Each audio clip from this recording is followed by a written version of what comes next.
جب پریشانی آتی تو انسان منتشر ہو جاتا ہے، لاچار ہو جاتا ہے، سمجھ نہیں آتی کیا کرے۔ ایسے حالت میں غم بانٹنا، پریشانی دور کرنا، یہ ہے ہمدردی۔ ہمارے نبی، آخری نبی صلی اللہ علیہ وسلم نے فرمایا، جو کسی غم زدہ شخص سے اس کی غمخواری کرے، اللہ پاک اس سے تقوی کا لباس پہنائے گا، روحوں کے درمیان اس کی روح پر رحمت فرمائے گا۔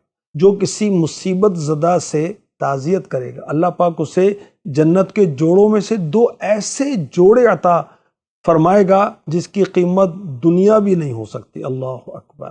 امام اعظم ابو حنیفہ رحمۃ اللہ تعالی علیہ کے ایک شاگرد تکمیل علم کے بعد جب اپنے شہر جانے کی اجازت مانگتے ہیں تو امام اعظم ابو حنیفہ نعمان بن ثابت رضی اللہ عنہ نے فرمایا، کچھ دن ٹھہرو، میں تمہیں کچھ ضروری وصیت کروں گا۔ پھر آپ نے وصیتیں کی، تمہارا مسلمان بھائی بیمار ہو جائے تو اس کی عیادت کے لیے جانا اور اس کی خبر گیری بھی کرتے رہنا، جو تمہاری محفل میں حاضر نہ ہو سکے اس کے حالات کا پتہ لگاتے رہنا، اگر کوئی تمہارے پاس آنا چھوڑ دے تو پھر بھی اس کے پاس جانا نہ چھوڑنا بلکہ اس سے ملاقات کرتے رہنا، جو تمہارے ساتھ بے رخی سے پیش آئے تم اس سے صلہ رحمی سے پیش آنا، جو تمہارے پاس آئے اس کی عزت کرنا، جو برائی سے پیش آئے اسے معاف کر دینا، جو تمہاری برائی بیان کرے تم اس کی خوبیاں بیان کرنا، کوئی وفات پا جائے اس کے حقوق پورے عدا کرنا۔ ہمارے آقا علیہ الصلوۃ والسلام نے فرمایا، جس نے کسی ایسے مسلمان کی عیادت کی جس کی موت کا وقت قریب نہ آیا ہو،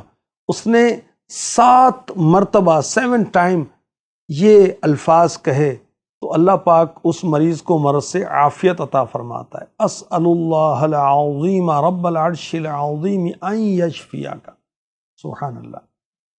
الحمدللہ، دعوت اسلامی والوں کو امیر اہل سنت نے تعزیت کرنے کی، عیادت کرنے کی، خیر خواہی کرنے کی تربیت دی ہے، ہمدردی کرنے کی تربیت دی ہے، اور باقاعدہ ایک ادارہ دعوت اسلامی کا فیضان گلوبل ریلیف فاؤنڈیشن، جب پاکستان میں اور دنیا بھر میں 2020 میں لاک ڈاؤن لگتا ہے تو الحمدللہ ہزاروں بلڈ بیگز امیر اہل سنت کی ترغیب پر دعوت اسلامی نے ڈونیٹ کی۔ الحمدللہ کروڑوں روپے کی اجناس دعوت اسلامی نے اپنے شعبے FGRF کے تحت 40 لاکھ سے زیادہ عاشقان رسول میں تقسیم کی۔ فیضان ریہیبلیٹیشن سینٹر، جس میں معذور بچوں کی بحالی کی ترکیب کی جاتی ہے، الحمدللہ 12 لاکھ کم و بیش پودے لگائے جا چکے ہیں، اور ٹارگٹ کیا ہے؟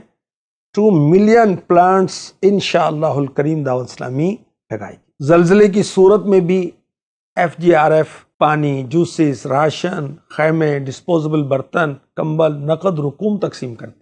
الحمدللہ مستحق گھرانوں میں عزت کے ساتھ راشن تقسیم کیا جاتا ہے، اور سادات کرام کے گھرانوں میں کیش کی صورتیں بھی کی جاتی ہیں۔ چولستان میں قحط ہوا، پیاس کی شدت ہوئی، انسان تو انسان جانور تک زندگی سے نا امید ہونے لگے، تو امیر اہل سنت کے حکم پر دعوت اسلامی والوں نے وہاں جا کر سینکڑوں کی تعداد میں پانی کے ٹینکر مہیا کیے، سولر پلانٹ پر پانی کے پمپس لگائے۔